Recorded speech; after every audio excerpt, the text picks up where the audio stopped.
My name is Brad Pixley, and I had the privilege of getting to know Raymond Matlock quite a few years ago, back in the mid-90s, when he and Rosie and the children began attending North Klein Baptist Church, where I was the pastor. That church is now Grace Community Bible Church, which is pastored by Brother Jason Whitley. And at the time that Ray and Rosie began attending, I began to notice several things about Ray. First of all, in spite of him being a big man, literally 6'5", and I think he told me one time he weighed about 250 pounds, and there wasn't much, if any, fat on him. He was a gentle giant. The big man could come out when he needed to, say on the job as an officer, or even at the church on at least one occasion. But in general, what you found from Ray was a gentleness, a kindness that comes from a man who is comfortable knowing who he is, but most importantly, a man who desires to honor God. I think if I were to narrow Ray's life down to one word, it would be loyalty. He was loyal to the Lord. And by the way, loyalty is in fact directly related to devotion. If you're loyal, you're devoted. If you're devoted, you're loyal. They're not separable categories. Ray's devotion first was to the Lord. He'd come to Anza after realizing that he disagreed doctrinally with the church that they'd been attending many years. A lot of friends in that church, a good relationship with his pastor.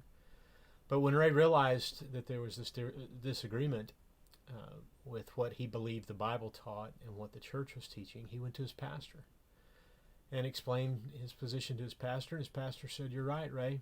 We don't agree. We don't see the text that way. And if that's what you believe, then you need to find a different church." And he suggested a Southern Baptist church, which we were. It also happens that we were conveniently right across the street from where he and Rosie had recently bought a home. But they began attending, and he was regular in his attendance. He was there Sunday morning, Sunday night, Wednesday night. He was regular in his work around the church. He took about 6 weeks, he told me, that he would need to finalize anything he was doing at his old church, because he wanted to leave there well. He wanted to help the pastor, if the pastor wanted it, find people to replace him with the various responsibilities he had, so that it was a smooth transition and not a bitter one. And after exactly 6 weeks, on the 7th week, he and Rosie and the kids came to North Klein. And he had found someone to take over his treasurer responsibilities. I think he was even teaching Sunday school, and had found someone to teach that. He had several odd jobs that he was doing around the church, and he passed those off to someone else and explained, where in the process he was. Even though Ray disagreed with him, he loved him, and he loved God enough to want to depart from there in the right way. Well, we gained the benefit of Ray and Rosie and the children, because Ray quickly stepped in, and eventually he became the treasurer at North Klein. Did a wonderful job. Never a more trustworthy man had I met at that time. He became our handyman, and he put his hand to everything, whether it was mowing the grass or renovating the back building there at the church when a raccoon got in and destroyed it. He just did what needed to be done. Ray would just as soon be found unclogging a toilet as he would be teaching a class. He didn't put himself above anything. He was devoted to Christ in that way, by being devoted to Christ's church. He was deeply devoted to his family. Ray always was looking out for Rosie and her best. As a matter of fact, the last conversation I had with him, he discussed with me how he knew he was dying, and he was just pleading with the Lord to not make him leave Rosie alone. He wanted to be able to care for her even until the Lord took her. But when the Lord chose otherwise, he never cursed the Lord. As far as I know, he never became embittered about it. He simply said, "This is what the Lord has chosen. Who am I to ask?" Ray trusted God, and it was evident that he trusted God by the way he was devoted or loyal to the Lord. Another story about his loyalty is one Saturday morning, we had a men's prayer breakfast. And I had a small book with me called A.W. Pink's The Attributes of God. And it's a pretty thin book, small book. And Ray saw it laying there on my Bible, and he picked it up and he said, That guy doesn't have much to say about God, does he? Judging by the smallness of the book. And I said, Ray, It's a really profound book, and I'd love for you to read it if you're willing. I'm looking for a quote for tomorrow's sermon. As soon as I find it, I'll loan it to you. So after prayer breakfast, I found the quote, and I said, "Here you go, Ray. Keep it as long as you need it." The next morning, he came walking in, and right there in the foyer of the church, he, with a trembling hand, said, "Pastor, I couldn't put this book down. I stayed up all night reading it." And you could tell his eyes were bleary, unlike I'd ever seen Ray before. You could tell he had been through something significant during the night. And he said, "If you need this book back, I'm going to give it to you, but if you would let me read it again when you're done with it, I need to read it again." I said, "Ray, keep it as long as you need to." About 2 weeks later, he brought my copy back and said, "I finally bought my own." He said, "But I've been going through this book, and every passage I come to that's referenced, I look it up, and this man's right. And he's taught me things about God that I never knew." About a year after that, I would ask Ray to teach Sunday school class, and he said, "What do you want to teach?" And I said, "I'd love for you to teach A.W. Pink's The Attributes of God." And he did. It was a well-received class. I think many were impacted deeply by his teaching. And it was because Ray had been affected by that book. But Ray was only affected by that book because it was biblical. He wasn't infatuated with A.W. Pink. He didn't know who A.W. Pink was. He was infatuated, or he was devoted, loyal. He was changed by that book because it taught him things about God that God had taught through his word. He was a blessing to our church, and he was a blessing to me. As a friend, our friendship formed pretty quick. Our personalities clicked. But Ray was also very devoted to his pastor. He valued having a shepherd in his life. Ray had my back on occasion. One particular, when a man became very bitter with me in the church and seemingly wanted to get maybe physically violent during a meeting. And Ray was in on that meeting, and he made sure the man sat down and behaved himself. He was devoted to me. We had wonderful times together, wonderful times in the Word, wonderful times just doing just about anything we did.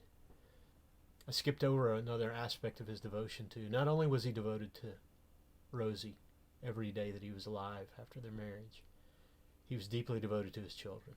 Ray loved to tell me about their accomplishments, whether it be in sports or school or just in life. He loved little Rosie, as we commonly called her. I don't think she likes being called that anymore since she's got kids of her own, and she's very much an adult, but we still know her as little Rosie because Mama Rosie is Rosie. And little Rosie, I think you know how much your dad loved you. He loved you deeply. Jesse, he beamed when he'd tell me about your accomplishments in baseball. And I know for a fact that Ray tried to be there for everything that his kids were doing. He was a devoted father because God had become a devoted father to him, and he wanted to be a devoted father to his own children. It was sweet to talk to him about those things. He even treated my own family, my wife and I, with a deep devotion. He would invite us over. Rosie might, but Ray was always there. We got to attend the Friday night homemade pizza night on quite a few occasions. Those were fun times. We felt like family whenever we were with the Matlocks. I made Ray kind of sound a little bit dire, and so I'll close with just this thought about him, though. Ray was a deeply devoted man, very loyal to his job, to his family, to his commitments to Christ, to his pastor, to his pastor's family. But he was a fun man. We had fun together. When we renovated that back building one day, I was holding a board for him, and he swung with that big old hammer and missed the nail and caught me right square on the thumb. And once the pain subsided enough, we had a good laugh about it. He felt bad, but we had a good laugh about it. We both knew I should have had sense to not be holding that board that close to that nail. And yet Ray never said it. We just knew it. We just laughed. Another occasion, though, you probably want to enjoy hearing about. Ray and I had gone into Tomball to, I think, Providence Baptist Church. I'm not even sure that church is in existence anymore. But we had gone there one Saturday afternoon, I think, for a meeting of some sort. I just remember that we were both in suit and tie. And after it was over, we were headed back home, and we got in the car, and Ray said, I want a Blizzard. You want one, Pastor? And if you know me, you know I love sweets. So I said, yeah, sure, Ray. So we drove to Dairy Queen, both ordered our Blizzards, and lo and behold, mine came first. And when the guy at the drive-through window stuck it out of the window, he did the the turn the cup over thing that they always do to show you that the ice cream doesn't come out. And it didn't. So he turned it back over and he handed it to Ray.